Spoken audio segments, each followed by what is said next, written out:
Hello, hello, hello, and welcome to another episode of the Sabrina Zohar Show. My name is Sabrina Zohar, and I am your host. Hello, my babes. Hello, my baby. Hello, my... All right, I'll stop. Your girl's a musical theater girl. But anyways, babes, welcome to another episode. I'm so excited to have you. This week, we have a really special guest, a really good friend of mine, and somebody I'm so excited. Jimmy Knowles, as you guys might know him as Jimmy on Relationships. He's here. We filmed. We have an In the Trenches that's coming out later for you guys. But today we talk about the anxious-avoidant dynamic and navigating that in relationships. And I am so freaking excited for you guys to learn more from him, be introduced to him if you don't know who he is already, and just have a damn good time with us. Guys, don't forget, merch is out. Whoop, whoop. It's here. It's here. I'm so excited. I don't know where my bottle is, but it's all here, babies. And I'm so grateful for you guys. Everything we made was limited edition. And don't forget, here's a new announcement that I have not really been sharing with folks is if you join a course now in perpetuity forever, we offer free monthly group coaching with Sheila, who is my personal coach. She's taking all of my clients right now. She is phenomenal and does IFS parts work and her child stuff. So please know, anytime you guys join a course, you get that now in perpetuity for life, as long as we're going to be offering them, which is the foreseeable future. So guys, please don't forget, rate, review the show, share it with a friend. Please remember, I read all the reviews. So if you don't like it, that's okay. But just remember the language that we use. And thank you for everybody. Thank you for everything. And thank you for allowing me to be myself and show up authentically and just build this community of people that you guys just mean so fucking much to me.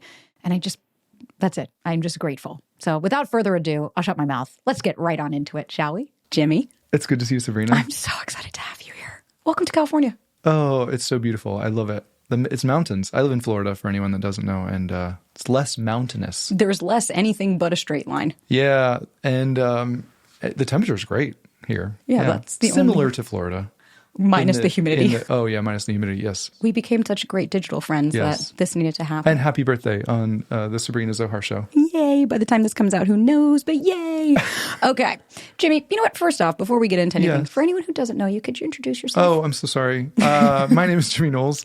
I have the pleasure of running a channel called Jimmy on Relationships. I'm so blessed to have the opportunity to talk to people. I have a passion for the health of my own relationship and the health of everyone's relationship. I realized I've been married for 12 years. We have 4 kids. And I realized that your relationship with yourself and your relationship with your partner is just one of the most important things in your entire life. And it's something that we can't take lightly. We have to be diligent and intentional and self-reflective and mature and all that stuff. We have to care about our relationships because the quality of your relationships most likely determines the quality of your life. I didn't come up with that, but somebody said that, and it's true. So I am so passionate about. I love learning everything about relationships, and I didn't know that I was a creative person. So I started to realize that all this stuff that I was learning, my wife and I were going to counseling, and I was reading books by John Gottman and Sue Johnson and Esther Perel and all these big names. And I was like, I don't think enough people know about how to have a healthy relationship. I sure didn't. I didn't know. I mean, when I look back at all the things I didn't know, I'm embarrassed, but I don't think enough people are talking about this. And so I decided this stuff is too important to not talk about. So I am going to start talking about relationship content and like what makes a great relationship and what happens when you don't have a great relationship and all that stuff fascinates me. And so I started making content and my like silly side came out. You know, I was like, well, I could just make content where I'm just looking into a camera or it was my phone at the time. You know, everybody starts on their phone. Like look at your phone and just talk about, well, this is what you need for a healthy relationship. But I didn't realize I was creative on the inside. And so I started to think, well, how can I make this is there a way to make this funny? Like, is there a way to be funny and talk about relationship content? Because relationship content, I'm not going to lie, sometimes it can be a little boring. It can be a boring. You don't make it boring, but other people do. Not to name any names, no. You know who you are. Not to mention, you throw on a wig on Jimmy, and it's a whole new version. Yeah. So Love it. the wig thing was funny. I decided, all right, I want to play characters. I want to, especially a guy and a girl. I want to talk about their dynamic together. And I started putting on a wig because that just made sense. I was like, well, I'm doing a female character. I need a wig. turns out you don't. I see a bunch of male creators and they put like a towel on. I was like, a towel was an option? I was like, nobody told me a towel was an option. I think it would have changed my channel for the worse. I think the wig really helps. It drives it home. It drives it home. And I got to be honest, it looks good. It does. I have to say, the first video I ever saw, I think the first video that ever was the one, if you went on a date with a narcissist and they were honest. Oh, yeah. And I just remember sitting there and being like, first of all, who is this? Because it was so well done. What is he doing? But it was so good because you have thank you. such a natural way of delivering comic humor. Because it's like that timing is everything. And it doesn't feel scripted. It doesn't feel forced. It feels very intentional. So I fucking love your content. Oh, thank you. Of course. Yeah. I mean, it's really fun to make. And I don't know. I'm still learning. Like, obviously, we're all still learning. So that's my job. I write whatever I'm reading at the time. If I'm reading something, I'm like, ooh, this is a great concept. Like, let's try to make a skit out of like how to repair conflict or something. So, which I love. And that's why today, like, we are going to talk about a topic that you and I will riff off this. Sometimes we'll just call each other and just be like, can we just talk about this? I barely know what we're going to talk about. I'm like genuinely terrified, but at the same time excited. Well, this is a lot of audience questions, so I'm excited. But it's really about, because before I even cat out of the bag, not to self-identify, but in your heyday, did you more so, because I know your partner was more avoidant. Yeah. Where did you kind of fall on the spectrum? I'm definitely anxious. Since I know what it's like to be anxious, but anybody who's struggled with this knows what it's like to be, I mean, first of all, a lot of people, maybe people don't even know what anxious attachment is. We'll get to that. But if you have anxious attachment and you're kind of like the pursuer of the relationship, then you know what it's like to also kind of have some avoidant tendencies where you start to detach and avoid. And so I'm not saying I'm like both, but people do know what it's like to be anxious, but also sometimes distant and avoid. And but I would say I'm probably falling anxious attachment. It could also, though, reminds me, because like Ryan, I mean, you know Ryan. Yeah. He's very classic avoidant, but he also has anxiety, right? And so I think that's that polarity that like we all, depending on how it manifests, have that within me. Because I've definitely gone when like it's a little much, I'm like, I can't handle this and I'll remove myself. Big time, yeah. So I do find, but that's actually why I wanted us to have this conversation. Because you and I resonate more with that anxious style versus, and both of our partners are more in the avoidant style, which is really why I wanted to talk today about that anxious avoidant dynamic, how to have a successful relationship in that dynamic, and different tools, modalities. Because like I'm always eager to hear like, what do you guys use? Do you have a code word? Do you have things that you've learned along the way? And I don't read comments, but if we did, you and I know very well that right now, I think in the landscape of TikTok University, if that's even going to be around, and Instagram and YouTube, the pendulum has swung for all the beautiful content that there is, right? And all of the things that we can do to help. But then there's the other side of it, right? The pendulum really goes. Yeah. And I think there's a very grave misunderstanding about like, what does that actually mean to have this attachment style, right? It's not, this person's not just ignoring you every day. It's like, that person just sounds like an asshole. But let's even just start off there. Like we had said, let's talk about the main aspects of these attachment styles. For sure. And then we can start to answer some of these questions. If we wanted to make attachment style really easy, it essentially goes back to your initial caregivers and how they interacted with you.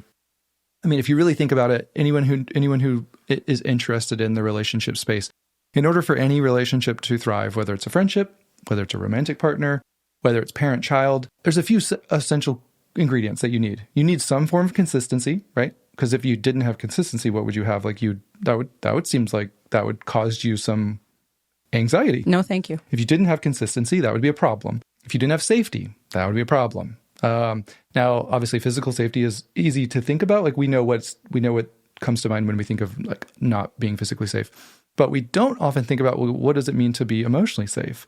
And so, especially as a child, for you to be emotionally safe, this is another piece of content that it didn't come from me. None of my content comes from me. It's all learned from books and me going to counseling. A question that my counselor would ask me is, who did you have growing up who, when you were having a feeling, whatever it was, when you were having a hard time, when you were feeling hurt or scared or alone or abandoned or whatever the case may be, who did you have that would move towards you with like warmth and like communicated either with words or body language, you're worth understanding and what you're going through matters to me.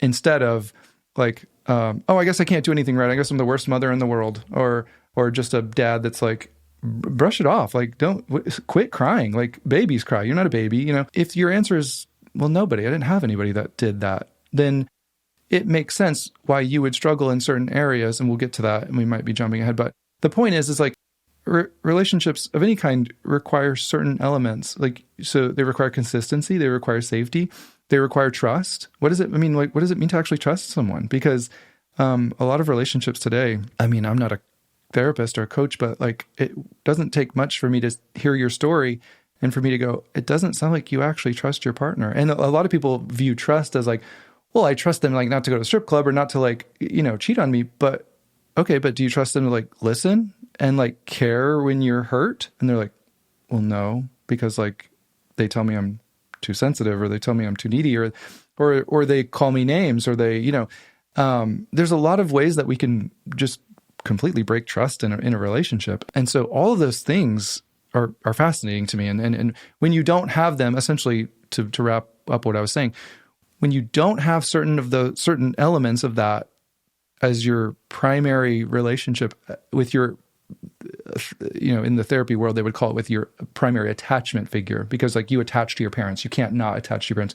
When you're young, you look to them for security and safety and love. And because if you didn't have them, your body knows that you might not survive. So there's an element in you that I need this person. But that also comes with a cost, because if they are inconsistent and if they are unsafe and if they're not trustworthy, and they don't give you the emotional safety that you deserve, then you will start to do things. You will start to figure out ways to, instead of you thinking like, well, I need them, it's more like I need them to see me as worthy. So I'll do certain things, or I need them to not fight in this relationship. I don't feel safe to be my true self. So I'll figure out how to like hide, and I'll figure out how to be somebody else. Maybe I'll just be who they want me to be. And so, or maybe I'll learn that you can't trust anybody. Nobody's there for me. Yeah. Even at a young age, you realize there's no point in trusting people. They're the most important people that were supposed to be there for me in my life weren't there for me. And so when you learn those things, you learn people aren't trustworthy. There's no point in putting myself vulnerable. Why would I open myself up to be hurt, especially when you know that pain as a young child? So my point is that certain things happen. It's just cause and effect. Certain things happen. If your parents were extremely inconsistent, then you start to be anxious about, why would I trust other people to be consistent? Or what can I do to make them be more consistent? How can I control the environment so that things don't go, you know, I don't get abandoned again, I don't get hurt again. We're all essentially just trying to avoid pain at the end of the day. We're all just trying to stay safe. I feel like I'm going on the longest rant in history. Or I'll wrap it up real quick. Or you learn people can't be trusted. Yeah. There's no point in me really feeling feelings. What has that gotten me? Except for pain. What has that gotten me? So I learned to turn those off. I'm numb. I'm numb to feelings and needs. I don't need people because it's easier to be independent. Nobody's going to let me down if I'm independent. Nobody can hurt me if I'm independent. And so all of these little fears that we don't think of, maybe it's a fear of abandonment, maybe it's a fear of rejection, maybe it's a fear of just being, enmeshed is what they would call, where it's like, I need to have separateness. I can't, if I get too close, then it feels like I'm getting smothered and I just need to get out of there. Maybe I learned to shut down my feelings and emotions. But the point is that these fears manifest themselves in a lot of logical ways. Like it makes sense why we struggle with these things. But the problem is that when we have these fears or we don't see ourselves, we don't really know deep down that we're lovable and we deserve respect and kindness, then we will sabotage our relationships in different ways. That's what I wanted. That's what I desperately needed to learn. Like, in what ways am I sabotaging my relationship? This episode is sponsored by BetterHelp. We are always so conditioned to look for red flags, right? But we're not actually really conditioned to think about what are the green flags. And that's why I love therapy. It can help you identify green flags, actively practice them in your relationships, and truly embody that energy within yourself, right? We're so ready to always look at the worst, but yet we also need to be looking for the best. And I know for me, when I was dating, it was really tough, and I'm so grateful to have had BetterHelp along my journey of dating and exploring, getting to know myself, because for so long I thought, texting every day is a green flag, right? When no, it was the help of my therapist that made me realize maybe that's not the healthiest for me and maybe that doesn't really align with me. And I love that BetterHelp is fully online. So it makes therapy affordable and convenient, serving over 5 million people worldwide. So you can easily switch therapists anytime at no extra cost. And what I love even more is you can message your therapist in between your sessions. So if you need something or something's going on, they are there and they have your back. So guys, discover your relationship green flags with BetterHelp. Visit betterhelp.com/Sabrina to get 10% off your first month. That's BetterHelp, HELP.com/Sabrina. Because when we think about like self-abandonment, dysregulation, right? Yeah. I know for me, I was so terrified of like, please don't ever leave me, right? I had the inconsistent father and I had a mom who I could see she would disassociate. She couldn't even look you in the eyes when you were a kid because she just wasn't there and she was on autopilot. And like this is a lot of the work that I love to do is being able to hold two conflicting thoughts. I can love my mother. My dad's a different story.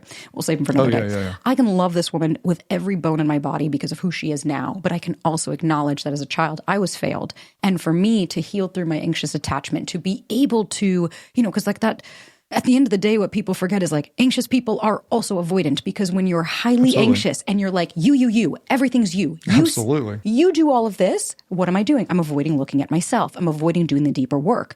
And it's funny because one of my friends, she was visiting and she had seen, she was matched, whatever, talking with this guy that lived in California and she lived elsewhere.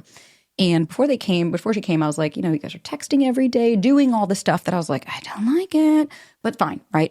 This is a friend. You're not my client. I don't, you got to learn how to like have boundaries with your friends. And so I just said, like, don't you think maybe it would be a good idea to like talk about expectations or who's going to move, right?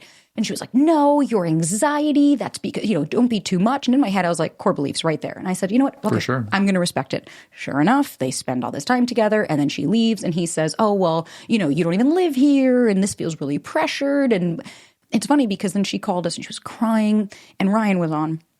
And she said, you know what, fuck it. I'll just go back to my traditional avoidance and I just won't deal with this. And he grabbed the phone and he said, listen, as somebody who's avoidant, he was like, boy, do I understand more than anything your desire to not have to deal with this. And he was like, but you're doing this for you. You're doing this because this person, because she was like, I feel so stupid. I became vulnerable. And like my heart, I was just like, I wanted to hug her so bad on the phone. And I get it, right? And she was like, I just feel so dumb. I was vulnerable. I feel like a fool. And I hear this every day and it's so valid. But one thing that Ryan said to her, which I thought was really beautiful, coming from an avoidant man, right, was he was like, as somebody who likes to do that, he was like, I need to remind you, you're not doing this for them. You're doing this for you. You're doing this because you're finding your voice. You're learning that being vulnerable is beautiful, that you can connect with somebody deeply. And sure enough, after they had a couple of days, they ended up talking and like working things out and having more conversations. And the guy was honest and said, I freaked the fuck out. You are so amazing. You are incredible. And when you were in front of me, I didn't know what to do. And that's where I have to kind of, because somebody, let's get into a question. Someone asked, are avoidants just bullshitting or do they really struggle to love back? Yeah. And when I read that, I was like, okay, so here's my issue. One, we're already saying that like, it's full of shit. It's all an act. And that would be quite an act, I have to say. Yeah, it's not an act. It's not an act. And I've been firsthand to it. And like you and both of 100%. us have partners that experience that. I've seen Ryan where like his eyes will gloss over. You could see he wants to cry and he's just like, nope. And you could see he's on his loop. Absolutely. And I'm like, he's not making eye contact with anyone because when you get dysregulated, what's my baseline? Please tell me everything's okay. Please don't leave me. I need you. I need you. I need you. And what's theirs? This is overwhelming. Like you said, I need independence. I need safety. When I'm alone, I'm safe. Absolutely. And it's funny because I was talking to Britt and I'm curious to hear your thoughts on this. And I love Britt, Frank. She's one of my best friends. And she was saying, she's like, let's flip this on its head. She was like, to be honest, the anxious person, oftentimes people pleasing, things like that. She's like, that's very selfish. You're doing it for your own needs. And she goes, and the avoidant person saying, let me remove myself. I don't want to hurt this person anymore. I'm in pain is actually them trying to protect the other person. They might not do it right. Oh my gosh. It's all protection. All protection, right? I mean, look, the more you read, the more you think about it, it's all protection. Like people pleasing is protecting. What are you protecting? Like I'm protecting this relationship. I mean, I don't want this to, avoidance. You're protecting all kinds of things. You're protecting yourself from being hurt. Like you said, so many avoidant people, especially when they shut down, they would say, like if people that identify with anxious attachment, I would challenge you to ask your avoidant leaning partner, if you have one, when they shut down, like we might take it as like they're just make it personal. They don't care. Yeah, they clearly don't care. Like, but really, if you really asked them, they would say, well, one, they would say, I'm scared that my words are going to be used against me. Like I hear that all the time. And anxious people, they're like, I would never do that. It's like, but that doesn't mean they're not afraid of it. And one thing that we have to like say is that like, it doesn't make it right. Like none of the behavior, it's still wrong. On both sides. On both sides. It's wrong when you don't speak up for your needs and then you build up a bunch of resentment and then you blow up over something small and you call them names and you criticize and you blame. And it's wrong when somebody dismisses and invalidates you and, doesn't take any interest in how you're feeling or whatever. So the thing that's fascinating is like avoidant people have anxiety. Like nobody sees that or nobody like thinks about it like that. But like avoidant people absolutely have anxiety. Like that's one of the reasons they do that. And then anxious people absolutely avoid things. I can avoid hard conversations like I can give you gold medal in avoiding conflict. I can teach a class on how to avoid conflict. But I know where that leads. Right. And it leads to distance and disconnection. And even if your premise is, yeah, but if I had the hard conversation, they would just hurt me. If that's true, and it might be, that still leaves us with that there's no possibility of a healthy relationship here.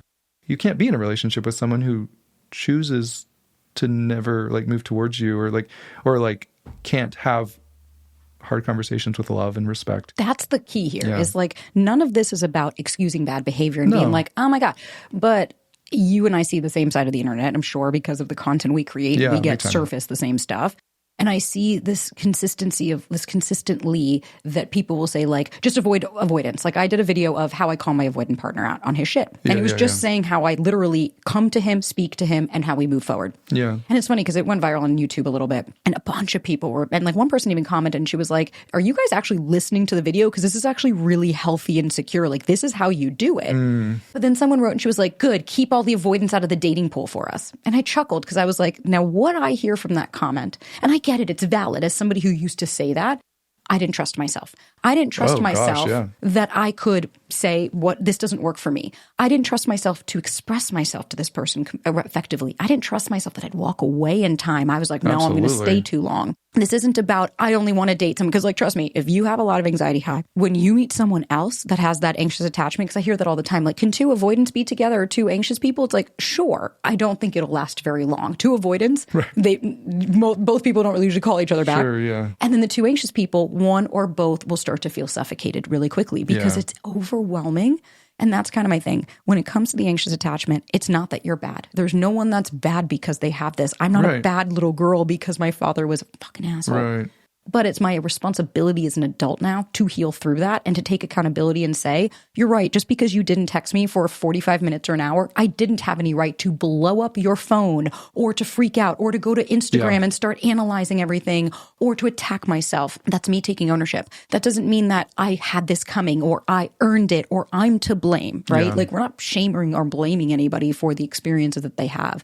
But for me, what changed my life in therapy and changed the fucking game for me was radical acceptance and learning that I can take accountability of my life. I was with a narcissist. So whenever I hear people say, well, but you don't know, I was with somebody that broke me down to the shell of a human. I was 25 pounds lighter than I am currently. I looked scared. People were asking if I was okay. Yeah. And all of that's to say is I played a part in that dynamic. I never set boundaries with him. He would say stuff. I would protest behavior. I'd scream and cry. He would leave. We would have this big blow up. Then he'd come back. We'd reconnect. We'd pretend like everything was fine until the next one. And he was breaking me down day by day because I didn't know myself. I didn't know who the fuck I was. And I was like, you tell me that that's okay. It's okay. Yeah, for sure. And external validation. And it was conditioning. It was all I ever knew. Oh my gosh. Right? Yeah. If my father speaks to me, why would you speaking to me feel any different? No. And as a child, I didn't have parents I didn't have anybody, like you said, that stopped to ask me, how are you feeling? I learned that when I did therapy once. She said, who's your safe person? And I had no one. Nobody. Yeah. I had no one. No one at that time, probably like 10 years ago. Yeah. I didn't feel like anybody got me or understood me. I didn't feel like anyone was there. Like I can't count on my hands how many times I woke up with no one home, went to bed with no one home, had to walk home from school because my mom forgot to pick me up. My dad was out of town and didn't even tell anybody. And my sister left early without letting me know. Mm-hmm. And feeling like I'm invisible. No one sees me. Does anybody care about me? Is it a surprise that then I started to date men that reaffirmed that would treat me like I was an afterthought, that would dismiss me, that were emotionally unavailable because it felt safer to me? I know this dance. dance. You say jump, I say how high. Choosing myself was fucking terrifying because who am I to choose myself? Oh my gosh. Right? Who am I to? Yeah. What do I know? Not understanding our self-worth gets us into so much trouble because we see it as arrogance and we see it as selfishness, and it's not. Like, it's understanding your worth and value is like essential. But yet to a person who people pleases or has a difficult past, it doesn't feel like empowerment. It feels like arrogance. I mean, we bend over backwards because if we didn't bend over backwards, then that means we feel like we'd be putting the burden on somebody else, and we would never put the burden on somebody else. I'll take that burden every single time. The problem is we tend to not get with people who also want to take the burden on. We get with people who are like, cool. Thanks. Thank you. Take it on forever. And we're like, and then eventually we're like, this is heavy. Like really, really heavy. And they're like, it's not that bad. And you're like, okay. Like, so. Because the rocks just keep getting added. Yeah. We have to learn, like, what extra weight am I carrying? Yeah. Like, what extra labor am I doing in this relationship, you know? Can I just also add in this, because I hear this every day and I'm sure you get the same comment. Easier said than done. And it's like, everything's easier. Yeah. Of course. Also, you know what? Life is fucking hard, right? Like waking up every day could be challenging to a lot of people out there. Gosh, yeah. I choose my heart every day. I get to decide what do I put the mental energy. And I saw this quote the other day that was so beautiful. And it said, other people's opinion of you is their projection of how they see themselves. If it hits you, that's because it's how you see yourself. For sure. And I know when I see the trolls that'll attack me, some of them roll off like a water off a duck's back. I'm like, oh, go fuck yourself. I don't care. And then there's some that you're like, ooh, because it hits a core wound. Maybe my dad said that to me. Gosh, maybe my sister said that to me growing up. And I go out of prefrontal cortex into the amygdala, and I am fear-based and fear-centered. Oh, yeah. And the biggest thing here is like, an anxious and avoidant person can have a beautiful and healthy relationship when both people are doing the work. Now, of course, people are going to be like, the anxious or the avoidant person doesn't want to either. And it's like, but same with the anxious. I see this every day of like, why do I have to do the work? Why do I have to come closer? Again, I have to be the one that does this. Or I have to be the one that doesn't text them as much. And it's like, but you're doing that for you. You're not doing that for them. Yeah. You fill your cup up, your life up. I'm sorry, but like my brother said this to me a few years ago and it stuck. He said, if you have this much time in a day to worry why somebody didn't text you, you need to build your fucking life up and get a lot busier because you then are not filling your life with things that mean something to you and you are waiting for them to do that. And it stuck with me ever since. Yeah. It's so hard. I get it. It's so hard to like. So hard. And so there's two problems. Like, I mean, one, it's normal for you to want a partner who reciprocates. Like, it's normal for you to want connection and, emotional maturity in your relationship. The problem comes in where you are like, well, I'm doing the work, but my partner isn't. Sure. They don't have to. They don't have to do the work. It's not their, like you have to come to a place. We just talked about this, and this is like a terribly sad reality. And I understand it's extremely nuanced, but you have to come to a place where you're okay leaving that relationship. Yeah. Like, not every relationship is for you. Sometimes when you're growing in maturity and wisdom in this, especially in this space, and like learning about your own needs and wants and desires, you might figure out that my partner doesn't share this.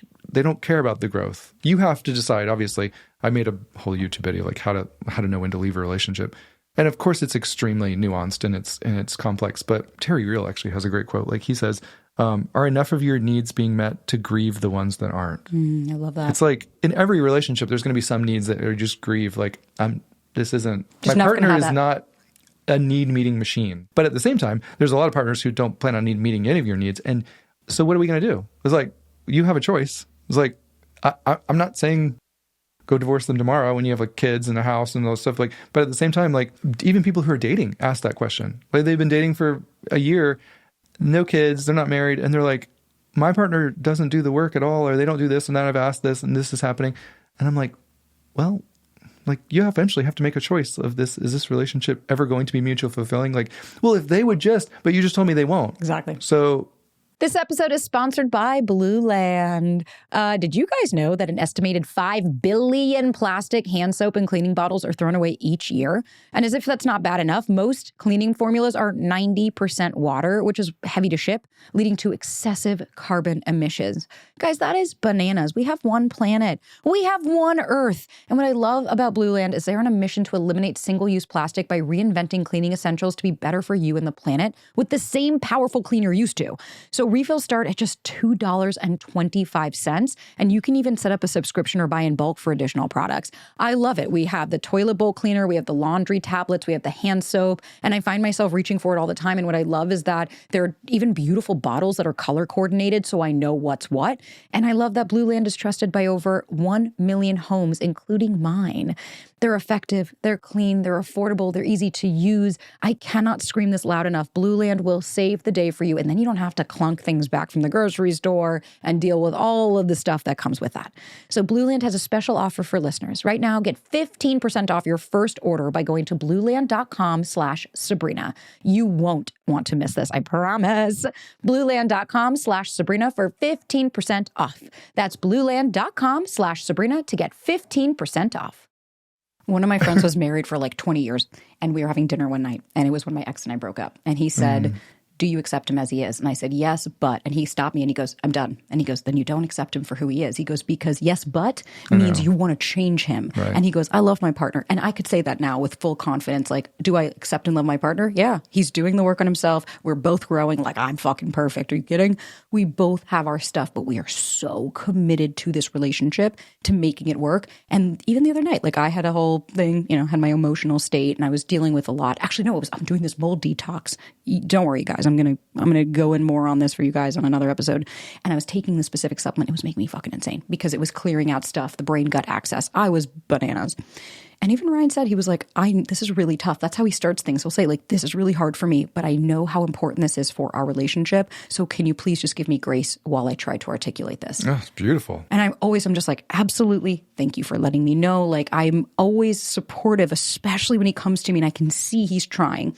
And that's what I mean by progress, right? When we first started dating, I didn't have this partner, but when I would bring something to him, he would stop and be like, okay, thank you for bringing that to my attention. Like, let me see what I want to process this. Yeah. And we would have actionable steps. That is how an anxious-avoidant dynamic can work. He has learned, I need to come closer to my partner. I need to communicate more with my partner. I cannot hold things from them. Like, he would make plans without talking to me, and it's like, that doesn't work here. Like, you can make whatever plans you want for yourself, but communicate with me if I'm involved in it. Yeah. And for me, it was, I need to not take things personally. I need to understand his need for space is completely valid. And on a Sunday, if he says, babe, I'm going to go upstairs for 3 hours, I need to be alone, it's not a reflection of me of like, you don't want to be with me? I'm like, you know what? Enjoy it. I'm going to do my thing too. Right. There is a balance. And somebody, this is actually kind of going into the question. Someone said, and I want to hear your thoughts as well. She said, how do I stop falling into anxious trap when they pull away?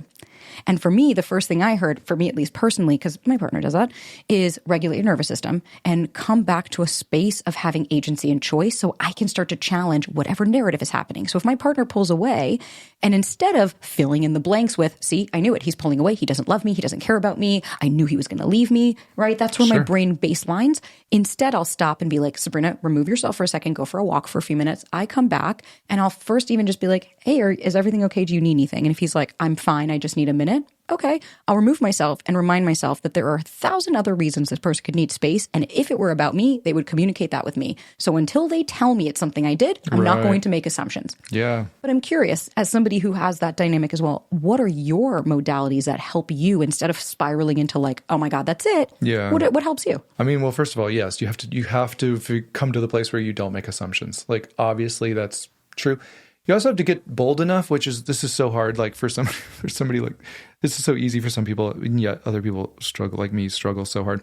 You have to get to the point where you're like honest about saying that like, hey, when this happens, like when this specific scenario happens, like, man, do I really just feel, I mean, you might want to not say abandoned, but like, gosh, like it really hurts. Like something really happens on the inside. And I would love it if you could give me some like reassurance in that moment that like, this isn't about me, or this isn't, if you could just communicate, even if it's just brief, like what's going on, which is really difficult for the avoidant partner, but it's necessary. I mean, that communication goes a long way, just like you said. The regulating yourself and just being self-reflective in that process, it's so hard in the moment, but like, it's so important for you to just, and I've felt that recently because you kind of go into a little bit of a panic, you know? Yeah. And it's in those moments where you just have to be like, oh, okay, this is those moments where I just feel like I want to do whatever I normally do to like fix this. I want to blast text them. Now I want to tell them, give it to them, or tell them why they're so wrong for doing this, how they're hurting me, or whatever the case may be.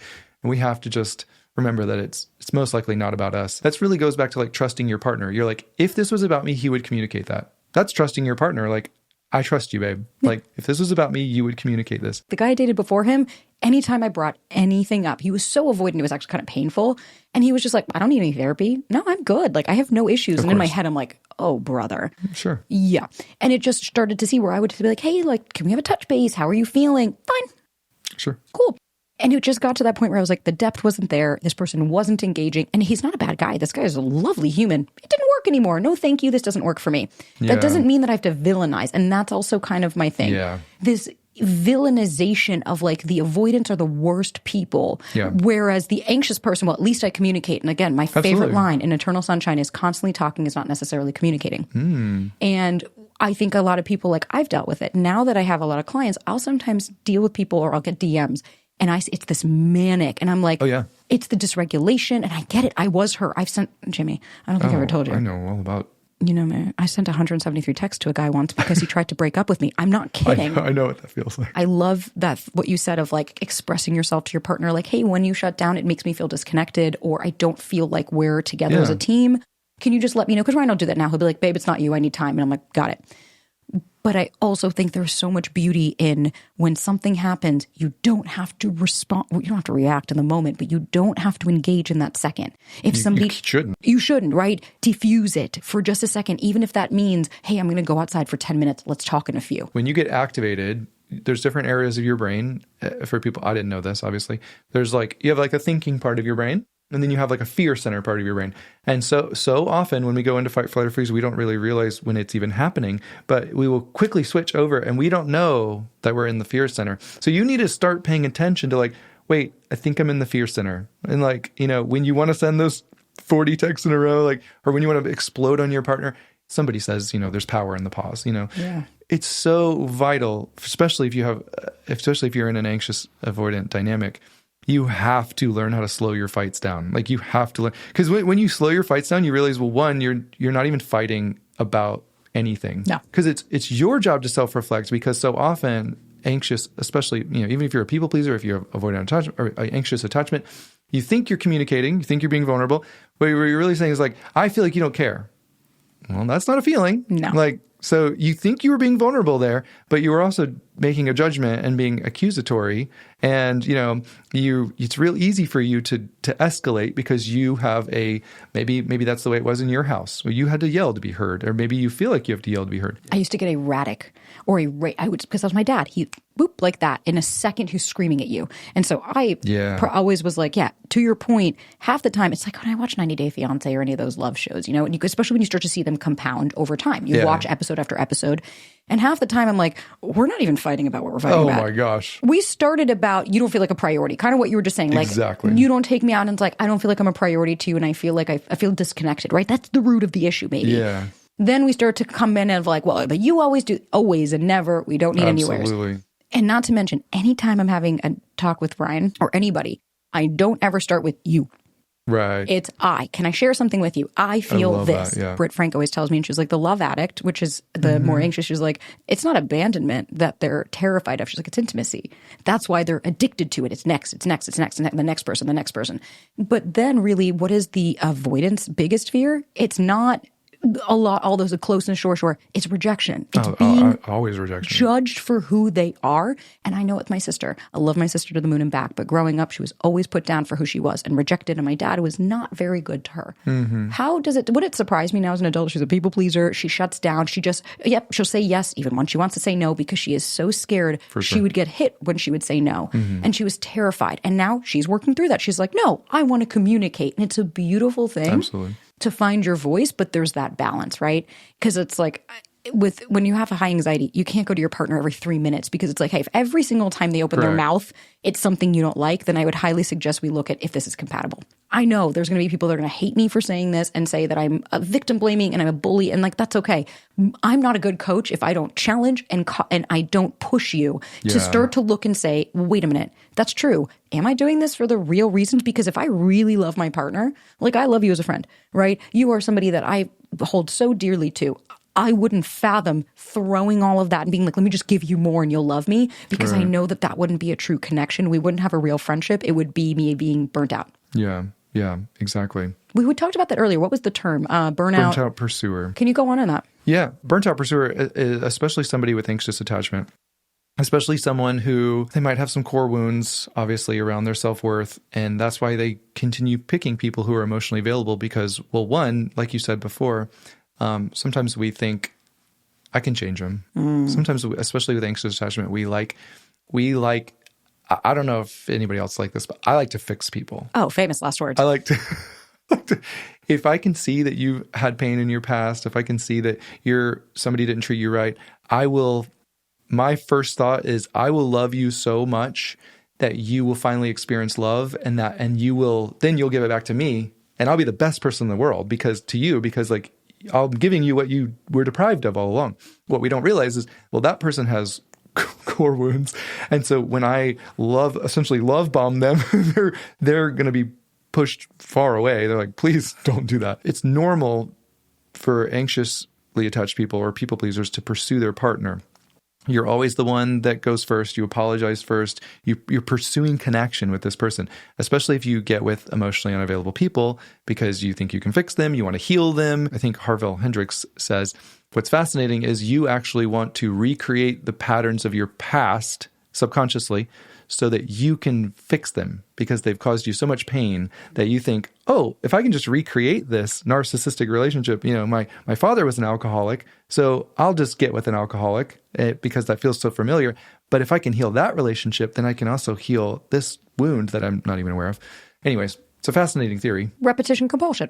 Yeah. And it reminds me when you were talking about like the people-pleasing thing, Gene Wilder, do you ever know his story? No, story. So I was watching a documentary on him, and what I didn't know was when he was like 15 or 16, or no, I think he was even younger, but something like that. His mother was diagnosed, and the doctor came to him and said, talk about fucking pressure. Yeah. Do not make her sad. You have to make her laugh or she'll die.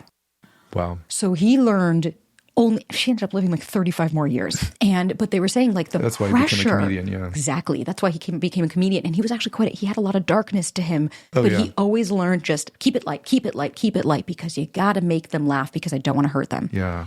And that is where it's like my heart went out when I heard that because I've been guilty of that of like, well, if I love my dad, if I just love him, maybe he'll think I am a good girl. And then I ended up dating people like him. People pleasing is a good example. You can people please your way right into a miserable relationship. You can only do that for so long and be neglected before you essentially become miserable and resent them. And that's the burnt out pursuer. Once that resentment sits inside of you for long enough, you obviously start becoming real critical with them. You start to have this negative bias. Like they do the dishes for you, not for you, but they do the dishes and you're just like, yeah, they do, you do the dishes one time per week. Like you think you deserve a cookie. You know what I mean? And so you start to have this negative view of them because you're just looking for things to confirm that they're just a neglectful narcissist, like they don't care about anybody but themselves. So now that's how you view them. And so now you're going to look for things to obviously support that. But the burnt out pursuer, they look at the situation and think, well, I wouldn't be like this if it wasn't for them. It's very easy to blame. Oh, yeah. It's not my fault. I did everything right. You did everything right, except for set any healthy boundaries and advocate for your own needs and then give appropriate consequences to people that aren't on your team. They're not actually supportive. They're not helpful. They're not validating. They're not loving.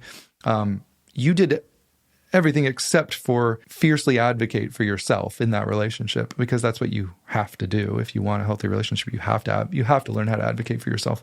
But that feels extremely selfish when you have a history of any sort of little T or big T trauma. I was going to say, because as a kid, if I put myself first, that would have meant I'd lost my parents. Like Exactly. To this day, if you say, like we were at dinner with my dad and I literally said no to him because he was like bitching about me about something that I should do that he thinks I should. And when I didn't, he literally just mid-conversation, even Ryan was like, oh my God, he just turned to the side.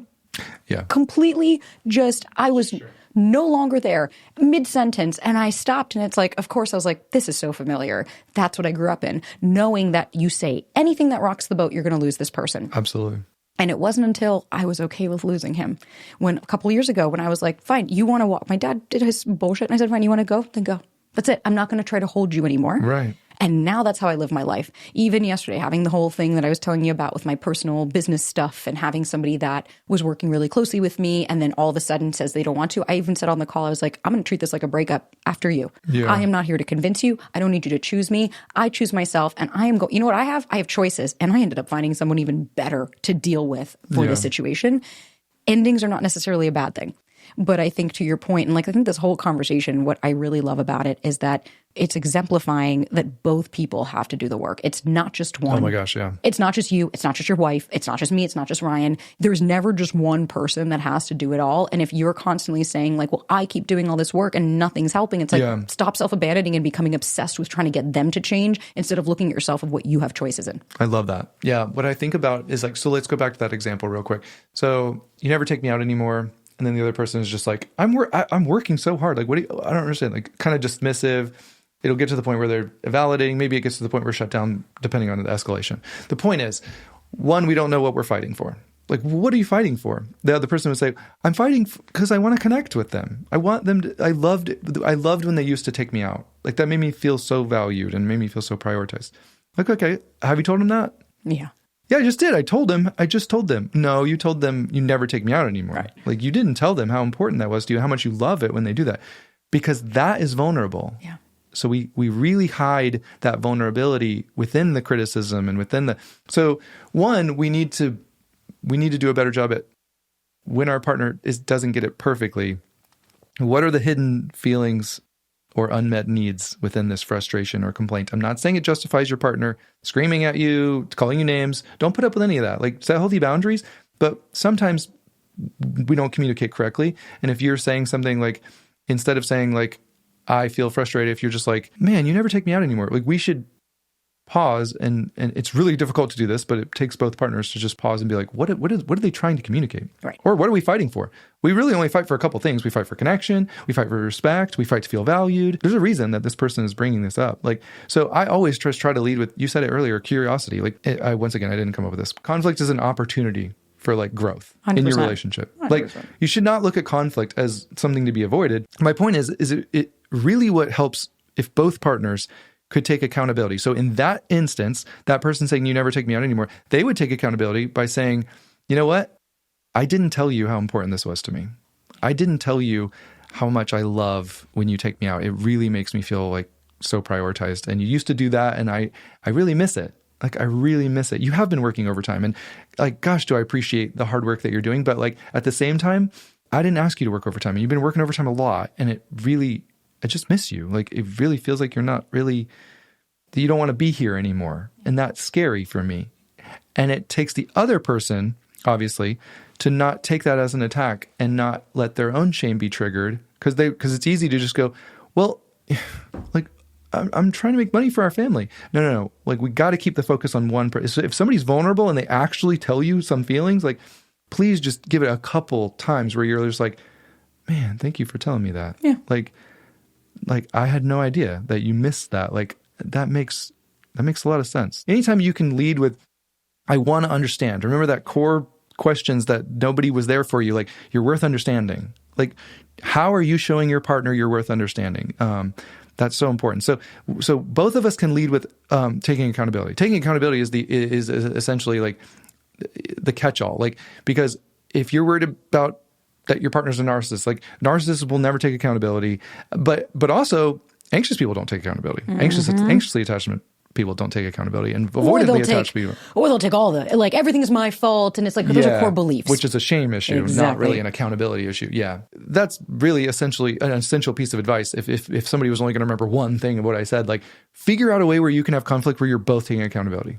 Like, I love that. That's so important. Oh, Jimmy. And it de-escalates the conflict. You 100%. Cannot have a escalated conflict where one person goes, you know what? I said that wrong. Right. That came out wrong. I can totally see how, like, you would have gotten defensive because I really kind of came out critical and blaming. I was dealing with a lot of stuff, and I wasn't communicating that because we haven't had time together. And man, I just got frustrated. I just got over it. Can I do that over? You feel seen. You feel heard. You're like, and that other person is like, this person's taking accountability for the way they're talking to me. Avoidant people love when you do that. When you take accountability for the way you're bringing things up because they're so afraid that you're just about to lash out at them at any moment. because they have no real emotional awareness. Like, I don't know where we are. It's true. Are we good? I don't know. Like, I'm good, but I don't know if you're good. I never know when she's going to yell at me. If you have avoidant attachment, it's so important for you to learn, because it's a skill that you can learn. It's so important that you learn how to take accountability for the way you show up. And you're like, I did get defensive. And I bet that when I get defensive, it really makes you feel unheard, doesn't it? Validate. I was going to say, validate. Like, Ryan will do that all the time. Like, I can see how that would bother you. And that was never my intention. Everything. Truly. Okay, well, we're going to need a whole another episode on fucking conflict. But for now, Jimmy. I love conflict. Are you about to end this? We're going to end this because we're going to do another episode. Oh. We're going to do In the Trenches, where we're going to help people in a different way. Oh, okay. But thank you for coming on. It was wonderful. I'm so excited. Okay, where can people find you? Oh, wherever you watch content. Jimmy on Relationships. Yeah, if you like guys in wigs. This is going to get weird. If you like relationship content, and anyways. Like, if that's your fetish, I'm here for it. YouTube, Instagram, TikTok, if it's still around. Yeah. Well, Facebook. that's determined. We'll see. But I'll be linking everything. And I'm just... I'm not worried about it. Thank you so much for being on. Yeah, it was great.